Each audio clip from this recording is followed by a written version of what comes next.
Welcome to Speak Better English, the place where we don't teach grammar rules, we just help you speak with confidence. If you understand more English than you can actually say, you are in the right place. Adam, you look a little stressed today. What is going on? I have a huge presentation at work tomorrow morning. I know my vocabulary, I know my grammar, I have memorized my notes, but when I open my mouth, I just sound unnatural. I really need your help.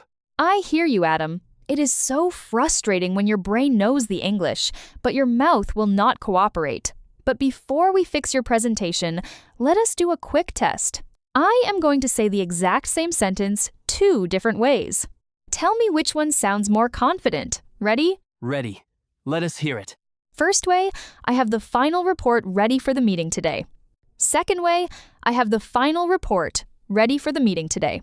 That is easy. The second one, definitely. The first one sounds like a robot reading a textbook, or maybe someone who is really nervous.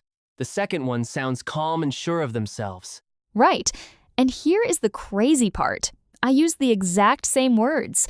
The grammar was perfect in both. The vocabulary was identical. The only difference was the rhythm and the sound. The central idea today is this: your ears train your mouth. My ears train my mouth? I always thought my brain trains my mouth. Your brain knows the rules, yes, but your mouth is a muscle. It needs a physical blueprint, and that blueprint comes from your ears. If your ears hear choppy, robotic English, your mouth will copy that. If your ears hear natural flowing English, your mouth will follow. Today, we are going to fix your presentation for tomorrow by changing 5 hidden listening habits. Ready? Let us do it. My presentation depends on it. Let us start with habit number 1. We call it the gist. When you listen to English, what are you trying to do? I am trying to catch every single word. If I miss a word, I panic. I try to translate it in my head. And that is exactly why your brain freezes when you speak. When you try to catch every word, you miss the main meaning. Let me give you an example. Imagine you are in a busy coffee shop. The person in front of you orders a drink. They say something really fast. What do you usually hear? Usually, I hear a blur of sounds. Like, give me a latte with oat milk, please. I try to write down every single sound in my head, and by the time I figure out what oat means, the person is already gone. Exactly. You are focusing on the trees and missing the forest. You need to listen for the gist. The gist is the main meaning. Let us try a listener challenge right now. Okay, I am ready. I am going to say a sentence very fast, like a native speaker in a coffee shop. I want you to ignore the small words. Just listen for the gist. Here is the question. What is the speaker really saying? Ready? Here we go. Do you have any decaf left? Wait, what? Decaf? Left? Stop. Do not translate every word. What is the gist? What do they want? They want to know if we have decaf coffee? Yes, exactly. The speaker is asking, do you have any decaf left?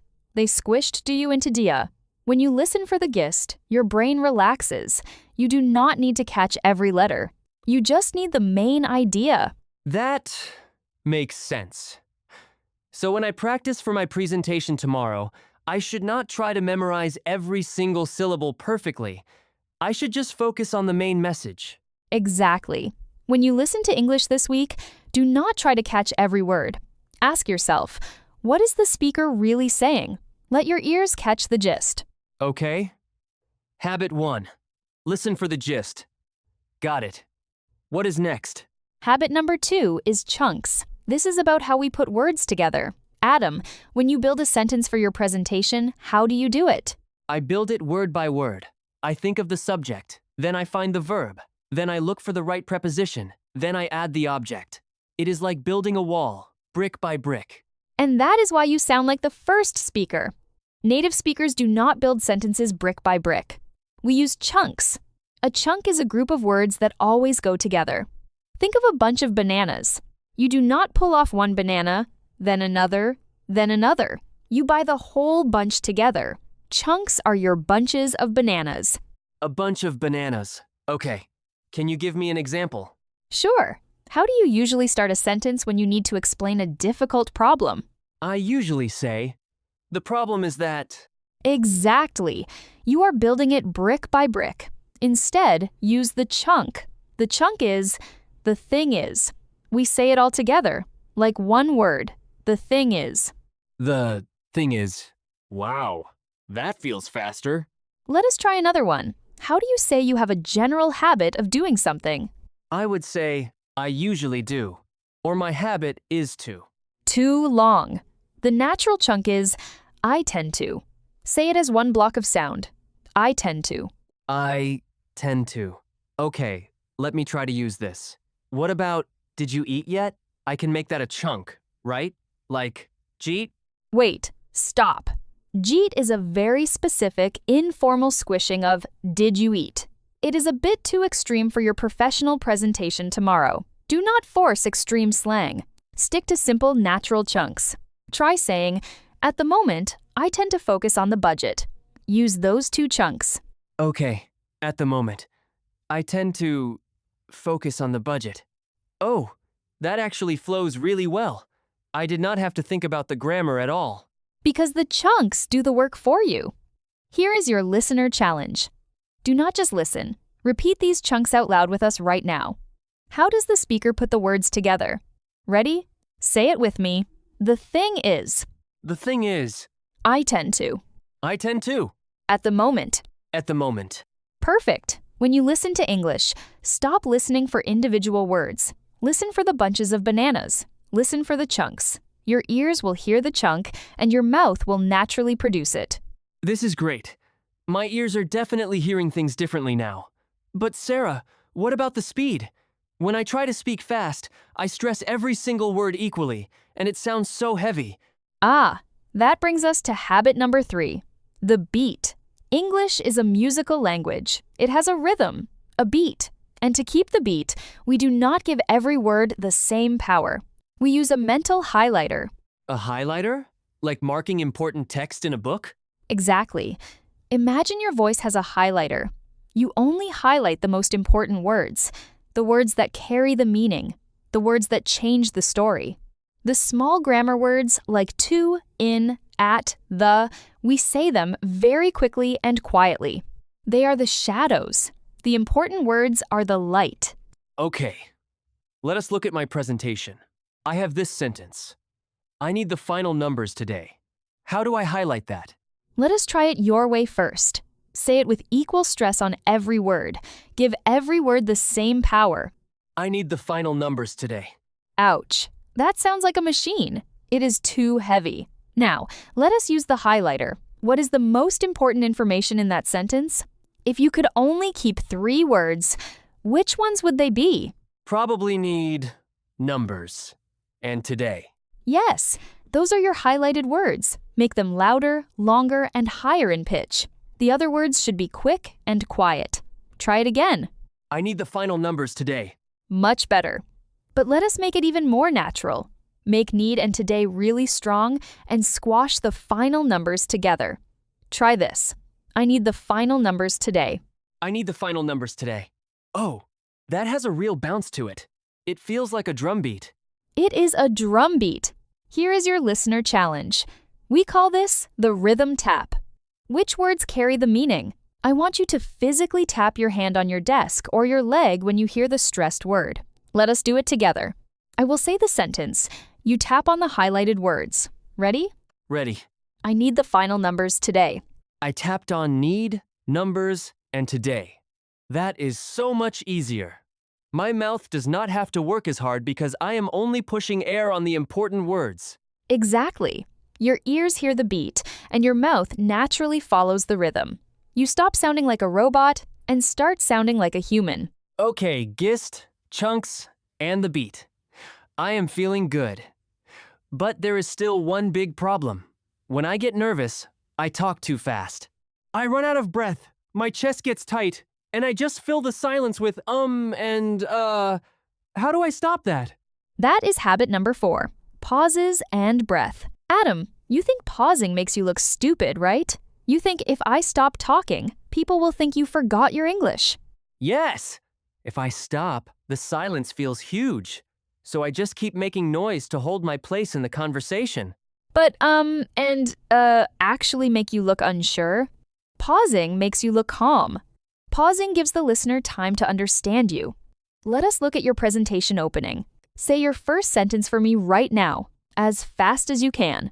Good morning, everyone. I am here to talk about the new marketing strategy, and I think it is very good. And, we have a lot to cover. Okay, stop. Take a breath. You sound like the first speaker again. You did not pause once. You ran out of air, so your brain panicked and added Here is the rule. Pause, breathe, speak. Just pause? But what if I forget what to say during the pause? Then you use the PAT framework. Pause, ask, the one thing. Let me explain. If someone asks you a difficult question in the meeting, do not rush to answer. Pause for 2 seconds. Ask a clarifying question to buy time. Like, do you mean the budget or the timeline? Then, start your answer with the chunk. The one thing you need to know is Pause, ask, the one thing. Let us try that with my opening. I will close my mouth, breathe, and speak. Good morning, everyone. I am here to talk about the new marketing strategy. The one thing you need to know is that it will increase our sales. Do you hear that? You sound like the second speaker. The pauses gave your words weight. You sounded completely in control. It felt so slow to me. I felt like I was taking forever. That is the magic of the pause. What feels like an hour to you feels like 2 seconds to the listener. Here is your listener challenge. Where does the speaker pause? The next time you are in a meeting or even talking to a friend, I want you to close your mouth for 2 full seconds before you answer a question. Just breathe. Do not say Just be silent for 2 seconds. See how it feels. I will definitely try that. It feels scary, but it also feels really calm. Okay, we have gist, chunks, beat, and pauses. What is the final habit? The final habit is habit number 5. Attitude and intonation. This is about the melody of your voice. It is about how your pitch changes the feeling of a sentence. Pitch? You mean how high or low my voice is? Exactly. Let us look at a simple sentence. I finished the report. Adam, say that sentence for me, but imagine you are asking me if I finished the report. I finished the report? Stop right there. Do it again. I finished the report? Adam, you just asked me a question, but you were trying to make a statement. Your voice went up at the end. It is called uptalk. Your pitch rises at the end of the sentence. Oh no. I do that? You do. Now, I want to be very clear here. Rising intonation is not bad. In social situations, with friends, at a coffee shop, a rising pitch can sound very friendly and natural. Many native speakers use it all the time. But in a professional presentation, when you are stating a fact, frequent rising intonation can make you sound less certain than you intend. It sounds like you are asking for permission. So, for my presentation tomorrow, I need to sound certain. How do I do that? You need down talk. When you make a professional statement, your voice should go down at the end, like an arrow pointing down. This shows that you are finished and you are sure of your facts. Let us try it. Say, I finished the report. But imagine you are dropping a heavy book on the floor. The pitch drops. I finished the report. Damn it, I did it again. It is a very hard habit to break. Do not worry. Let us exaggerate it. Make it go way down. Sound almost angry. I finished the report. Okay, a bit too aggressive. But you felt the drop, right? Now, bring it back to normal. Just a gentle drop at the very end. I finished the report. I finished the report. Yes, that feels complete. It feels like a period at the end of a sentence. Exactly. Here is your final listener challenge. What attitude does the voice communicate? This week, when you state a fact at work, visualize an arrow pointing down at the last word. Drop your pitch just a little bit. Notice how people react to you. This is amazing, Sarah. Gist, chunks, beat, pauses, and attitude. I actually feel ready for tomorrow. I do not feel like I need to memorize a script anymore. You do not. You already have the knowledge, Adam. You just needed to tune your ears. So, let us put it all together. Give me the opening of your presentation right now. Use the 5 habits. Okay, let us do this. Good morning, everyone. The thing is, we have a lot of data to cover today, but I tend to focus on the main points. And the one thing you need to know is that our new strategy will increase sales. Wow, Adam, that was incredible. You sounded like the second speaker.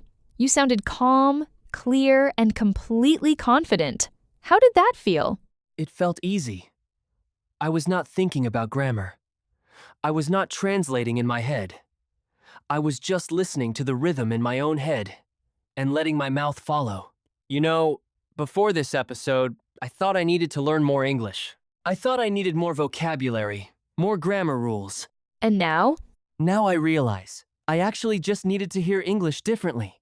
I thought my mouth needed to go to English class, but actually, my ears need to go to English class first, because my ears train my mouth. Exactly. You got it.